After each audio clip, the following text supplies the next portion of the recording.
Okay, this video kind of marks a turning point in this channel because, well, there's two really big things I need to tell you about that are really exciting, and that's why today's video is a Q&A. I just feel so lucky. Thank you so much to my studio VIPs, Robert Utomo, Bradley Crowley, Sungchun Han, Scott Rader, Greg Harris, Dean P. Newberger, and J. Carol Gilliland. Thank you so much for your continued support. And today's featured studio artist is Denise Fitzgerald. Thank you so much for joining the studio artist team. If you'd like to become a studio VIP or a studio artist, you can go to patreon.com/AdamTan, or you can click over here. Welcome back to the show once again. Hope you've been well, hope you've been staying safe. And yes, today's video is one that I never thought I'd be making. I've been doing this show for almost 5 years. My first episode on this channel, the studio, was in September 2016. And here we are talking about endorsements. Okay, so I'm sure most of you already know what this video is about, but if you don't, I'm just going to give you the brief summary, which is that as of a few days ago, I am now an endorser of two of my favorite companies, and I'm sure if you've watched my videos, you can already guess which companies they are. Firstly, after making videos on their products for 5 years, in fact, my very first video was a video about this, I'm a Marimba 1 artist. It feels so surreal to say this, but yes, I'm officially a Marimba 1 premier artist, which puts me on the same artist family as a lot of my friends like Robert, Matthew, Wei Chen, Lin, Josh Jones, like so many people that I know that are wonderful, and I'm on the same roster as them. Thank you so much to Marimba 1 for doing this. It's just awesome, and I'm really stoked to be part of the family. And the second thing is another endorsement. It's one with a brand that I've also been working with a lot in the last few years, and that brand is Encore Mallets. Yes, I'm a signature artist of Encore Mallets. It feels so weird to say this on camera, like I've typed it out in text form, but saying it is just like, it doesn't feel like it's right for me to say it, but in any case, I'm a signature artist of Encore Mallets. That means I'm on the same lineup as many of my friends like Kana, Robert again, Nancy Zeltzman, Nanai Mimura, Naoko Takada, Leo. There's just so many people on this roster that are awesome, and I'm up there with them. And as a signature artist of Encore Mallets, you know what that means? That means there's gonna be an Adam Tan series of mallets. For those of you who've watched this channel for a long time, you would have seen me joke about having an Adam Tan signature series someday, and it's actually happening. I've already sent off the plans for it and everything. So of course I want to say thank you to Encore Mallets and Salyos Percussion. They're both one company now, and I wanted to say thank you to all the people behind the scenes too, including of course at Marimba 1 we have the one and only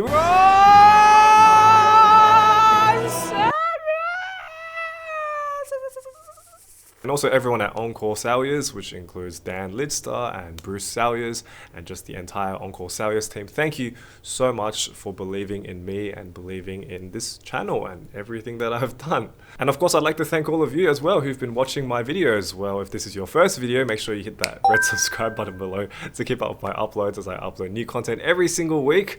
But if you're a recurring person here, if you've been watching my videos since day one, if you've been watching my videos because you play my music, thank you. Thank you so much. Okay, so hopefully that tells you what this video is about. But I also wanted to give a little bit of backstory as to why I changed my mind. If you've been following my videos for a while, you know that I always said things like this. I do have to say that this video is not sponsored by Marimba 1. This video is not sponsored. Today's review is not sponsored. I'm not sponsored by anyone, because if it was, I would be getting paid a lot of money and I would be living in a really nice house and I'd be driving a nice car. And if you've watched any of my old Q&As or if you've looked at my blog posts, you'll know that I was very much against the idea of having endorsements for a long time because I wanted to remain impartial. I wanted to be this sort of neutral beacon in the percussion world amongst a sea of other people who were all endorsed. So it might be really unusual for you to hear that I'm endorsed, and you might even call me a sellout. The first few videos I made on this channel, and the reason why most people got to know me in the first few years, was because of gear reviews. I made reviews about mallets, I made reviews about stick bags, I talked about cheap versus expensive, I did stick bag builds, the sort of thing that you would see on like tech reviewers. That's what I based my inspiration on, and I started that way because I didn't think I was qualified enough to talk about actual playing. If you've watched any of my old performances or any of my roasting myself episodes, you can check them out over here, you'll see that my playing was really trash and I would not trust myself to teach people how to play at a professional level when I couldn't even play myself. I could still appreciate gear. I could still tell the difference between what was a desirable mallet to me and what wasn't a desirable mallet. And that's what a lot of people knew me for, was the guy who made mallet reviews on YouTube. So companies started sending me a lot of gear, but I also started writing pieces. I wrote my first piece, Path, in 2017, and I thought that was just going to be like a one-off thing. I didn't realize that there was a demand for this kind of thing, and I've sold thousands, literally thousands of copies of sheet music since then, of my sheet music. That's totally crazy to me. Like, I never thought I would be known for my music, which is what a lot of people know me for now. And then after I started flying around the world a bit more and doing some competitions and doing some master classes and then starting to give master classes of my own, I started to feel more confident. So I did things like technique talk, I did things like student versus professional, I did things like let's watch, I started interviewing people, I even got to interview Gary Burton. By the way, that's one of the most surreal videos I've ever made. You can check it out over here. Gary, just total legend. So now in 2021, especially with the global situation that's going on right now, I've been trying to find other ways to keep growing this channel and to keep making good content for you guys, and also write good music. And that's included things like partnering up with companies like NordVPN and Skillshare, companies that I never thought would ever notice me. So now I don't really have to say that I'm not a professional and I don't teach at a university like I did a few years ago, because, well, I do actually teach at a university now, and it's really nice to have all of my skills recognized. And I'm also just getting older. I'm getting closer and closer to 30, and I really want to tick off a whole bunch of boxes that have been on my bucket list for a long time. One of them was to make signature mallets, and one of them was to partner up with my favorite marimba brand. So that's what I've done. But yes, I always want to look out for the studio family. That's all of you who've been following my content, whether it's been since day one, whether it's just been recently. I really appreciate all of you so much. And of course, if you have any questions about this, leave them down in the comments below. But I did also ask for questions on Instagram a couple of days ago, so I thought it'd be good to answer them in this Q&A. Okay, here's a question that I got a lot, and this one's from Aiden Andres, which says, with your new endorsements, will that be the end of mallet reviews from other companies? The short answer is, yeah, probably. You're gonna see less videos of mallets related to brands that are not Marimba One or Encore mallets, just because, well, it doesn't really make sense for me to hold up another brand's mallets and be like, oh, these are really good, when I'm supposed to be endorsing other brands. But I also find that everyone is different with mallets, so it doesn't really matter what I think about them. I think regardless of whatever brand that I endorse, you should just use the mallets that you like. Okay, but that being said, I don't plan to make videos where it's like, okay, here is Encore Mallet's latest product, and here is the product made by X brand, and they suck. Question from PSCL41. What's a Marimba One premier artist? So Marimba One has a lot of artists on their roster, just like a lot of companies do, and they divide them into different categories. So we've got educational, discovery, premier, which is what I am, and signature mallet. So signature mallet, obviously that's all the artists like Lin who have their own signature mallet series. The other three levels, educational, discovery, and premier, I believe premier is the highest one. So I'm assuming that you get the highest level of support with premier, which is what I am. And I'm not sure if I'm allowed to say what those support incentives are, but they are quite good, and they are related to you playing on a Marimba One instrument in your public performances. So yeah, it does mean that if I do a public performance, unless it's absolutely impossible, like I'm doing it in the middle of nowhere and there's only one marimba for like thousands of miles out, unless in that situation, I should be using a Marimba One instrument to perform, which is totally fine by me because I really like Marimba One instruments. As you've seen on all my Marimba One videos, it's my favorite. Zach Carleton says, choice with the boys. I'll let you guys search that up. Kara Nick Dow asks, out of all of your pieces, which one do you like the most? So I think my favorite piece right now is actually Sunflower, the one that I just released, because it's very different. Well, to me anyway, it's very different. I've put a lot of techniques that I've never tried before, but my second most favorite would probably be We Are Heroes, because it's my biggest one. It may not be my most popular one because it uses two 5-octave instruments, but oh, it's so fun to play. Like, I hope whoever has two 5-octave marimbas and a drum kit, just go and try it. It's such a fun piece to play. I'll link it over here. Okay, now here's the first of a lot of questions about my signature series of mallets. Firstly, when can we expect to see a signature Adam Tan series of mallets? So as I mentioned earlier in the video, I'm making a signature series of Adam Tan mallets with Encore mallets, which is one of my favorite mallet brands of all time. Now, as to when this mallet series is going to come out, I'm not so sure. I'm hoping that it can come out before the end of 2021, maybe even have like a demo model available at PASIC even before they're ready. That would be really cool, but I'm not so sure because it's quite difficult to get materials shipped, and also because I don't live where Encore Mallets is based, I can't physically go over there and try mallets. So I'm kind of just relying on feeling for now. So I can't tell you too much about the development right now, but I have sent off what I would like on my mallets. I have a pretty clear plan of what I want my mallets to look like, sound like, feel like, and the colors and all that kind of stuff. I'd be really excited if the first retail pairs came in like December 2021. That would be amazing. Here's two questions from King Tofu Jelly and Bruno ST Hovel that are talking about what my Encore mallets would sound like, my signature series. What kind of sound am I looking for? So my dream sounding mallets, I would like them to sound warm. You can probably tell from a lot of my recordings and from my pieces that I like warm sounding mallets. I don't really like synthetic kind of sound. I prefer a more warm sound that you can also get some attack out of when you apply a bit more velocity in the stroke. And that brings me to the second part of the sound, which is that I want them to have lots of colors and shades within one hardness. Not necessarily like multi-tonal or like those duotone type mallets that sound either hard or soft. And the idea is also that I want to make these mallets super accessible to people. So I do want them to come in a grad set, ideally, so you don't have to buy like heaps of models.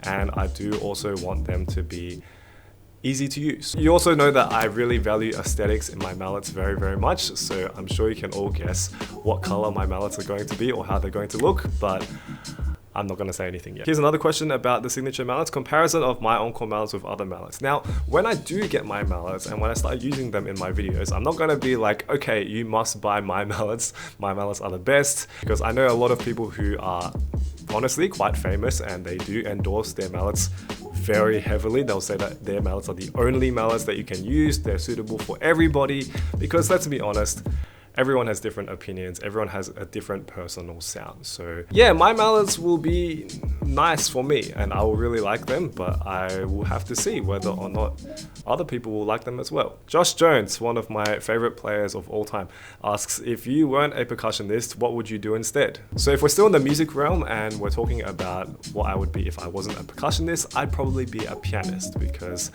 I studied piano for many years as a kid, and at one point during my university undergraduate degree, I actually considered quitting percussion because I was so bad at it and changing to piano. And I'm so glad that I didn't do that, because that would have been so boring. Not to say that piano is a boring instrument, I love piano. It's the first instrument I ever learned, but it doesn't excite me the same way that marimba and percussion as a whole does. Marimba and percussion is just so exciting, and the percussion community is just awesome. Like, it's just such a cool thing to be part of. But yeah, if I wasn't in the music realm and I couldn't be a percussionist or a pianist, I'd probably be something design related or a photographer, because I used to do event photography for about 5 years, and that was also about 5 years ago, and that's how I taught myself how to use all these cameras and stuff, and that still fascinates me. So yeah, if I couldn't do percussion for whatever reason, I'd probably go back to photography. Catherine asks, what is a good solo that's similar to Ghost Garden but more advanced? Oh, there's so many pieces now out there.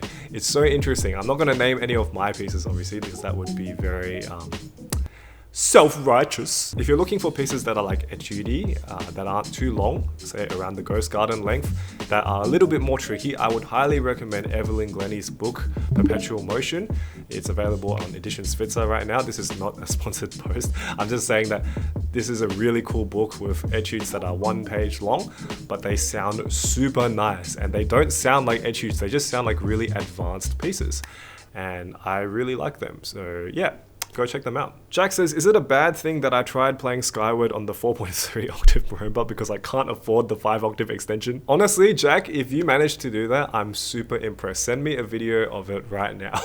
I don't know how you did that. Okay, last question from Brianna, which is university audition tips. Because music is subjective, and definitely the people on panels, they use their personal feelings and emotions to judge music in addition to like obvious criteria. Like, did they play the notes correctly? Did they come well prepared? They always have this degree of personal interpretation. For example, if you're entering a university and the panel is like a marimba panel and they really like nice music, they play Bach, they play really nice warm recordings, you're probably not going to go in there with, I don't know, Tours 3 or Khan variations. But yeah, I find that generally speaking, I mean, sometimes it's really obvious. They give you the repertoire and they say, you must prepare this, this, and this. But when they don't, if they give you a free choice, that's your opportunity to play to your strengths and to play to the panel's strengths and being like, okay, I know you like this, so here you go. Other things, obviously, if it's a live audition, you should definitely have a mock audition first, multiple mock auditions, even if it's a really significant one,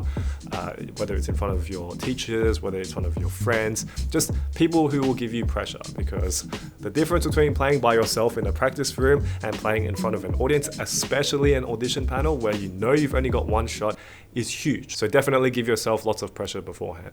And this is also something that I like to say, even though it does sound a bit counterintuitive to my first point, it's something that's really important across all musical fields, which is to be yourself. Put yourself in your music. Do something a little bit different to the person next to you, because remember, audition panels, they probably see hundreds in universities that have heaps of applicants, hundreds of the same thing. And if you just have something that is different, maybe your version of Bach is more lyrical. Maybe you decided to play Robert Utomo and you played it super bouncy instead of the people who are playing it like dun dun dun dun dun dun dun dun dun dun. Especially when there's compulsory music or excerpts involved, following the music to a T and having a bit of yourself. It's good to balance those two things so that you stand out. And of course, don't be too upset if you don't make it in, because remember, there's always going to be people better than you in every situation in life. You will never be the best of the best of the best. There is no such thing. Even people who are considered the best of the best are not the best. And I think that's something that I've always lived by, and it's something that has kept me relatively grounded at times where I thought I was really good, like in those older videos where I just played like trash. If you are looking for people to talk about with regards to auditions or to anything percussion related, make sure you join our Discord at adamtanpercussion.com/Discord. That is where we have a thriving community of percussionists and non-percussionists just talking about all kinds of stuff. It's a really fun place. Go check it out. But yeah, if you enjoyed today's episode, please give me a thumbs up. I really appreciate it. Thank you again for all of the support on what has been a pretty big change to my career, and I do once again have to thank all of you for your support, because it's not possible to have gotten this far without people watching my videos, especially because I am just potato. If you haven't already, please hit that red subscribe button below to keep up my uploads as I upload every single week. Thank you so much for watching today's video, and I'll see you guys next week for another episode of The Studio. Good night.